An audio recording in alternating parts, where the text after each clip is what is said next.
Well, we've been talking about the weather and the housing crisis, and there is a group in Toronto that is dedicated to providing the homeless and less fortunate with survival kits as they try to get through this weather that we're seeing and try and get off the streets. Today is their big drive where companies come out to help them distribute those kits. For more on the initiative, joining me now is founder Jody Steinhauer, president of the Bargains Group and the founder of Project Winter Survival. Jody, thank you very much for joining us this morning. I know you have a busy morning going on right now. Yeah, thank you. But we couldn't ask for a better day to be doing this with the frigid temperatures. And right now behind me, we've got hundreds of volunteers. Say hi, everybody. And we are all here packing 3,500 survival kits. And within hours, there's going to be over 200 charities and not-for-profits that are pulling up to load these into their vehicles and get them out to the streets to keep people from this frigid temperature because they can't get into a shelter.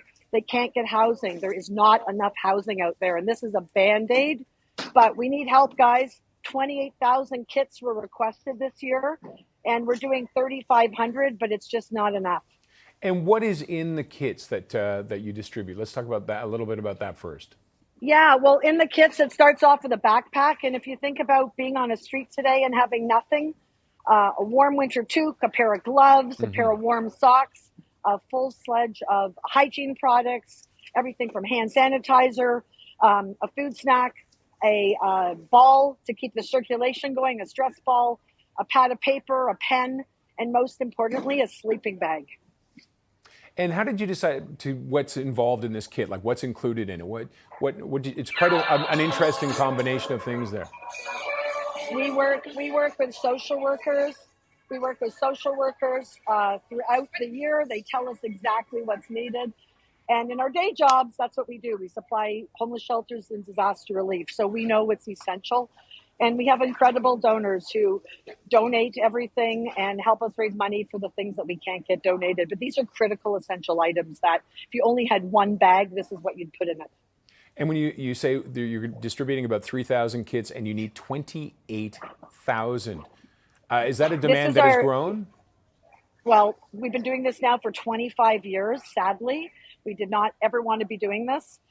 In the first years, there was 1,000 kits requested, and now this year there was over 29,000 kits requested in Toronto and the GTA. So we were getting requests as far as Windsor, Quebec, Huntsville.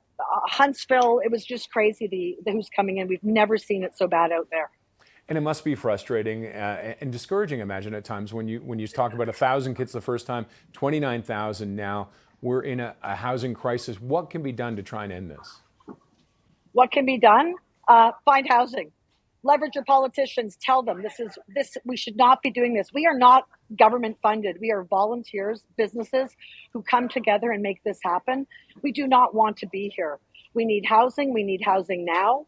Put pressure on the politicians. And if you work for a company or want to get involved, call engageandchange.org because we will keep building kits until they're not needed anymore. But this is a Band-Aid solution. We need to put force on our mayor, our politicians. There's a lot of vacant buildings now. There's never been a better opportunity, but we need roofs over people's heads and to keep them warm. We do not need people dying on our streets. Okay, Jody, thank you very much. And I know you have a busy day ahead of you, but thank you for taking the time to talk to us today. Thank you to all of you.